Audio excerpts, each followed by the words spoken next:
Stéphane Aubry. I'm going to start this presentation. So, today the intent of this presentation is to present you the tentative agreement that was reached with Treasury Board in June. My name is Stéphane Aubry. I'm a member of the National CS Group Executive. I'm the Secretary of the CS Group. I've been a union steward for a couple of years, and I've been quite involved in the movement. Okay, so let's start with the tentative agreement. Click here. Okay, the tentative agreement was reached in June with Treasury Board, but it took over 18 months to negotiate that tentative agreement. 18 months during which we did over 100 lunch and learn sessions, rallies, visibility events. Those activities were to provide you with more information about the bargaining, where we were, but also get some feedback from you, but mainly to get your support as we were doing bargaining with Treasury Board.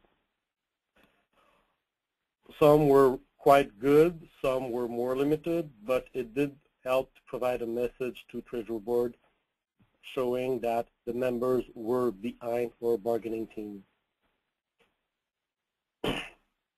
The bargaining team reached that tentative agreement in June after 3 days of session.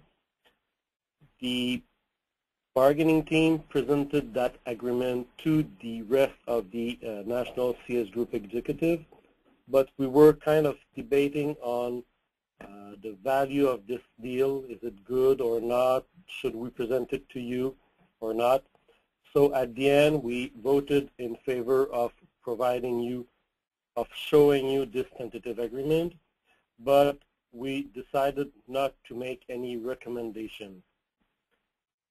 What does it mean is that, for example, in past round of bargaining, and the last one with PSAC, for example, Treasury Board always managed to put wording in the agreement stating that the bargaining team has to support, to recommend accepting this tentative agreement. We managed to slip that and not having that wording in the agreement, mainly because we were not exactly sure if that agreement was good or not. So we are not making any recommendation as of today about this agreement. What is the content of this agreement? First, let's start with the non-monetary item. Article 8, which deals with overtime. It has been accepted in this agreement that parking expenses will be claimable when in situation of overtime. For example, during the evening or weekend when you're at work, in the current collective agreement, there were no way for you to officially claim fees related to parking. So it is a win. Article 13 about traveling time. Currently, the maximum paid of straight time, the maximum paid while traveling will kind of be modified from 12 to 15 hours at straight time rate when you are traveling beyond North America. For most departments, it doesn't change anything, but mainly for those that need to travel, like foreign affairs, it is a benefit for them. Article 15, which deals about the annual leave.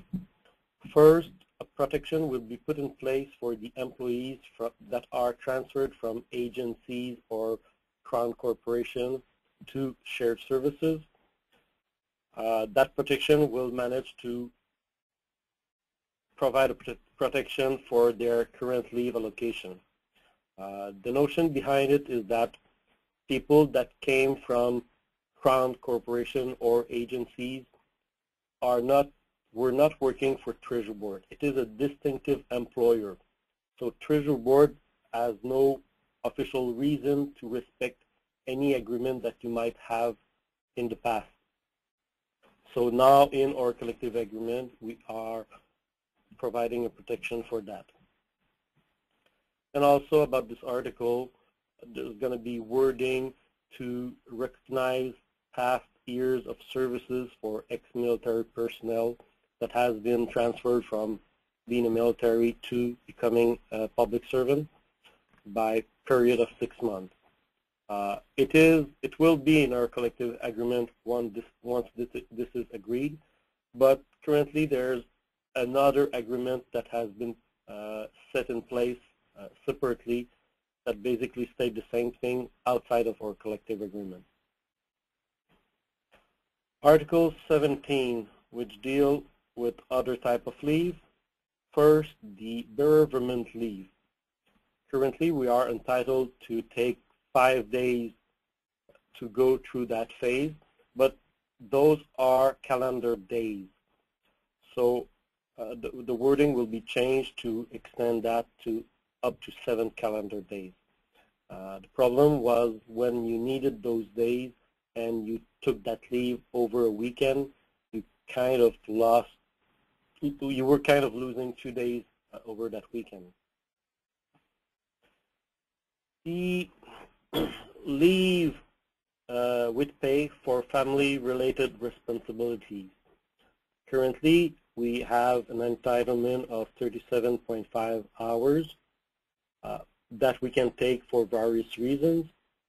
Now, one of those days, we will have additional reason to take that leave, basically for school-related activities.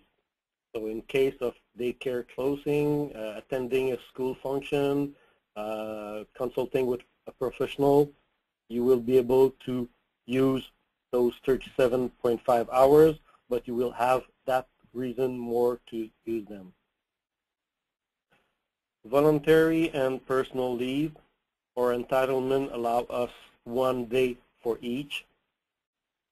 The wording will be changed to allow us to split them in 2 periods of 3.75 hours. So basically at the end we're going to have 4 periods of half a day. Okay, on the non-monetary item, we also managed to get various memorandum of understanding. Some items can be negotiated, become part of our bargaining or for collective agreement, but some are not and can only be dealt through separate agreements. So those MOU are those type of agreements. The first one on working on the review of our classification system. Our current system is 26 years old and still contains an old notion about the punch card, for example. So we will be able, through that agreement with consultation, to work with the employer in review, changing our current classification system. Another MOU will be put in place with shared services, allowing us to provide feedback through consultation on how they are organized, where they're going, what are their plans for maintaining the services that they now have the mandate, but also if they are considering using new technologies and outsourcing. So we're going to be able to work with them in keeping an eye on the concerns that the members have. So through consultation, we're going to be able to discuss those topics. And also a small MOU to provide some consultation on specific case of members that might have not been transferred at the right level depending on their past classification system. from shared services. Okay. Article 19, which is the severance. It is a big article. Basically, it is a form of retention for the employees, providing us some reason to stay in the government through compensation for year of services. There's 4 conditions in which we can take those. Some are for voluntary departure, when we decide to leave either by resignation or through retirement. For the years of services, we get half a week of salary or a full week of salary, depending on the condition. For non-voluntary reason, in the case of layoff or death or incapacity, we basically get 1 week of salary per year of services. This is currently in our collective agreement. Those compensation are based on the salary at the time that we actually take them.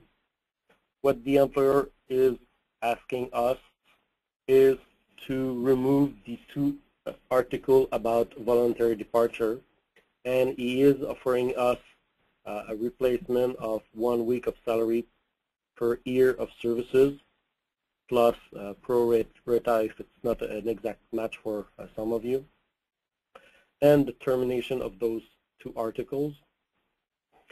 And for the non-voluntary departure, basically the clock is reset to 0. So if you have taken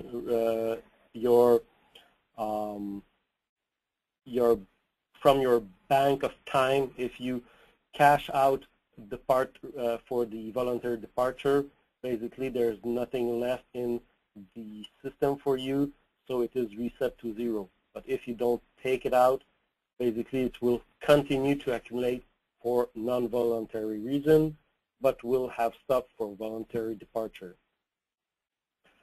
There's 2 means to take it out. Basically, if you decide to cash it, so you can take the money, maybe put it in some RRSP, or you could leave the time in the system and only take it when you're going to retire or or in the future being laid off or becoming incapacitated, and a mix of both conditions.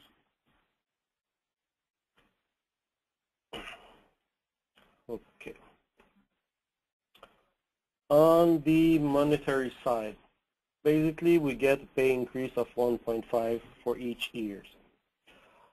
First, for December 2010, a pay increase of 1.5, but we have to keep in mind that for that year, the maximum was already set by Bill C-10 that was put in place in March 2009. So this one was already a limit. For December 2011, we get a pay increase of 1.5, plus in recognition of the elimination of the severance, we get an additional 0.25 for that year. Also, for 2011, there's going to be a normalization of our salary with Canada Revenue Agency. Under CRA, they have multiple classification, multiple groups, and one of them is CSs. Those CSs do work similar to the one we do. So the notion being introduced here is for the same type of work, we should get the same salary. So by this agreement, we get a normalization of the salary. So in the case of CS345, the adjustment is small. In the case of CS1, 3 rounds ago, the CS Group managed to get an additional step for every level except for the CS1. So this is why for this harmonization there's a big adjustment, because the CS1 were kind of missing 1 step. In the case of the CS2, well, it's the opposite. Or CS2 get a better pay than the CS2 at CRA. So we're not harmonizing by lowering our salary. We will still be $84 in advance of them. Then for December 2012, pay increase of 1.5. December 2013, a pay increase of 1.5 plus 0.5 in recognition of the severance. April 1st, 2012 is the date set for the calculation of the leave for the military personnel. So it is the date set for that. And eventually, if this agreement is accepted, we're going to be signing this agreement early December, and it's going to mean the termination of the severance pay for voluntary departure. So this agreement will be 4 years of term and will end in December 2014. What's ahead of us? From June to early November, we're still going to be presenting this tentative agreement to as many members as possible through lunch and learn, coffee breaks, information session, and this webinar.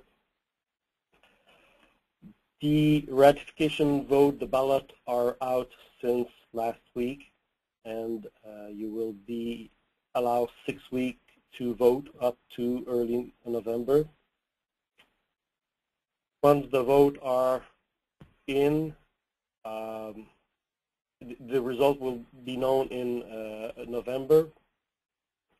If this tentative agreement is accepted, within days after that, we're going to contact Treasury Board, set a date for the signature, and when it's going to be signed, it's going to mean the termination of the severance. The employer will have 120 days to implement this agreement. So within 120 days, they should provide you with your payback for the salary. But also within 120 days, they're going to have to provide you information and your entitlement in exchange of the severance.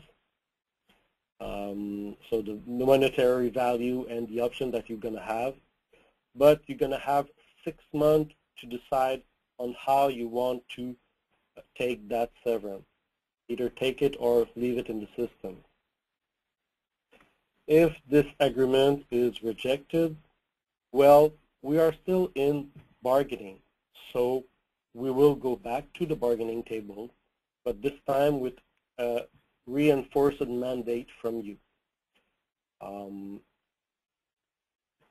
We are in the process that is called bargaining with right to job action and strike. So going toward the direction at the end, which is job action, there is still a step ahead of us, even if we're still doing bargaining.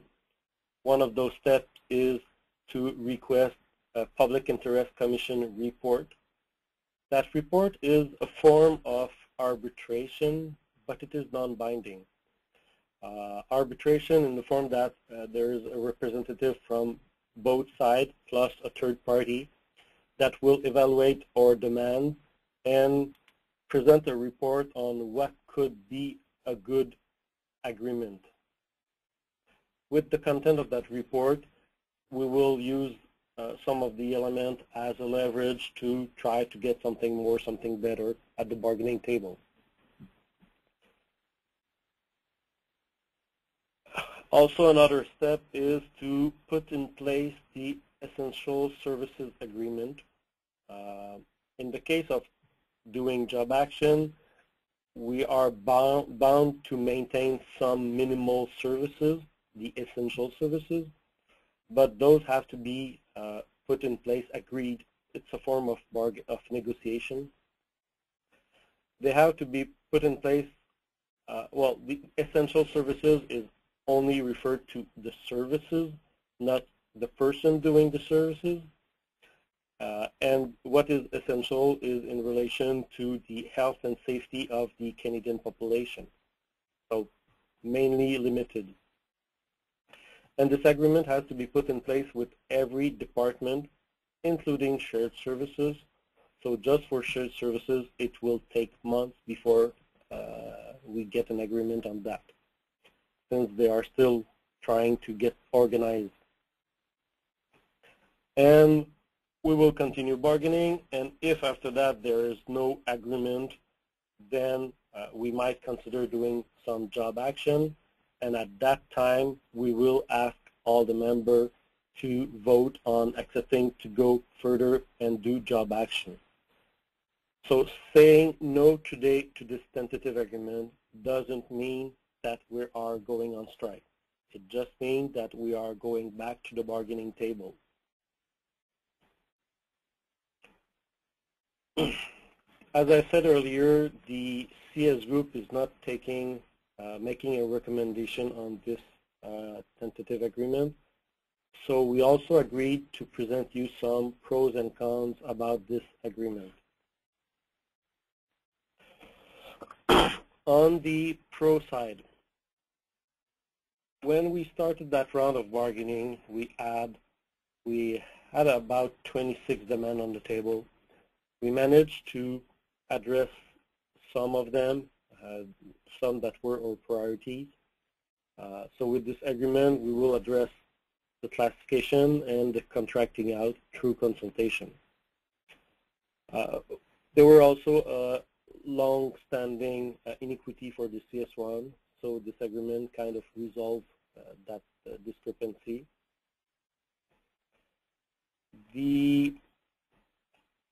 Compared to the deal that PSAC member got in November 2010, we basically were in bargaining an additional 2 years, which means that the severance was accumulated during those 2 years, so we get a 2 additional weeks of severance.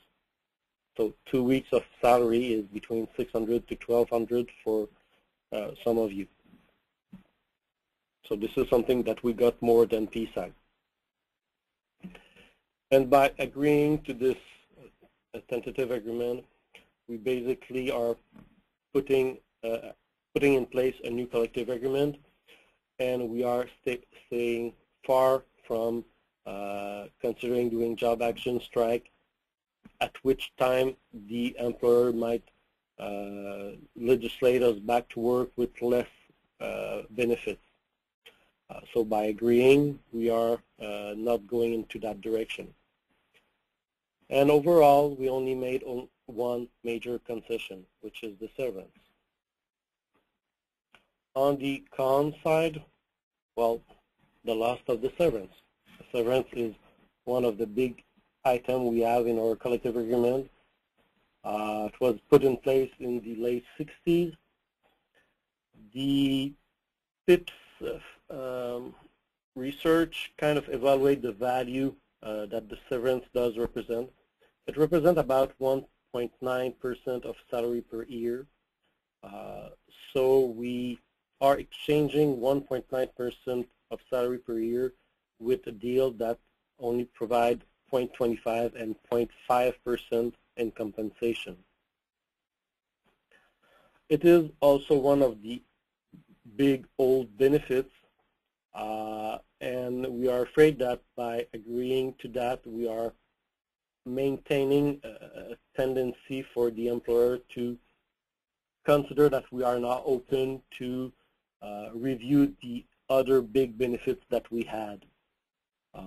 For example, there's a lot of talk about our pension, about the sick leave system that we have, and even for the RCMP, which is a distinctive employer, but still for the government, they are developing a new system that doesn't provide any sick leave accumulation. The employees will have 5 days per year of sick days, and for the rest, they will fall under the short-term disability with only 70% of their salary. So we are afraid that the employer will go that direction with us. The pay increase, 1.5, is way lower than cost of living in Canada. And those pay increase that we had in the past were also under the cost of living. So over the years, we get less salary, we get less money in our pocket. So it is a bad tendency for now for the public servant to be paid less and less compared to the private sector. Yes, in this agreement we managed to get some advancement in the direction of contracting out, but only through consultation. But down the line, we don't have any strong wording against contracting out. So with the round of WFA that the government is currently doing, we know that they are contracting some of the work that the IT people could do to private company. We should have something stronger in our collective agreement to prevent that and keep the IT work with the CS members. So some of us believe it that through bargaining we could get something more, something better than this. May not just be on the monetary side, but at least some concession compared to all the demands that we did presented at the table earlier in 2010. So if we could get something more, something better on the side of contracting out or on the salary side, that would be helpful for us. We are a big group, 14,000 members. We could use that leverage if we want to. The employers say that the IT is quite important in the government, but with this tentative agreement doesn't really show that it is important to him. So this is basically the presentation. That tentative agreement is kind of fair, we might say. It is as far as our bargaining team could have gone in June, considering the government that we have and considering the support that we believed that we had from the members. In June, we were considering doing a survey of the membership, asking you how far were you ready to go further into bargaining. With this tentative agreement, it is a form of survey in a way. If you agree to this agreement, fine, this is the limit. If you decide to reject that tentative agreement, we will go further into bargaining with your support.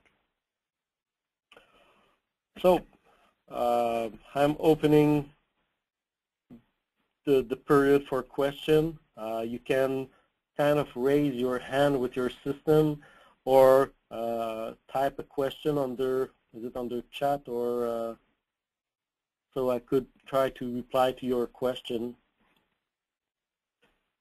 It seems to be quiet. Okay. If you need more information, we have some information on the CS Group website, but there's also a Facebook group where a lot of members are exchanging, asking questions, getting some answer. A lot of stewards are online and are replying to the question of the members. This Facebook group is called TIPS CS Group. You just do a search on Facebook and you will find it. You have to request access and you will be granted. And on the CS Group website, there is some information under bargaining about this tentative agreement. So, any question? You seem still quiet. Well, thank you to have attended that session. I don't have anything else to try to tell you. Oh, I got a question. Okay. Oh, got some display problem. Will calculation for CS member transitioned from CRA be solely the responsibility of the employer, or will PIPs have some input? Yeah, for the calculation of will be done by the employer. We will keep an eye on it, but if there's an issue, you are the member that are touched with that, with those calculations for your bank of leave and sick days and all that. So basically, raise your hand, contact the steward, and we will try to resolve the issue as far as we can. Okay, that was the same question. Okay.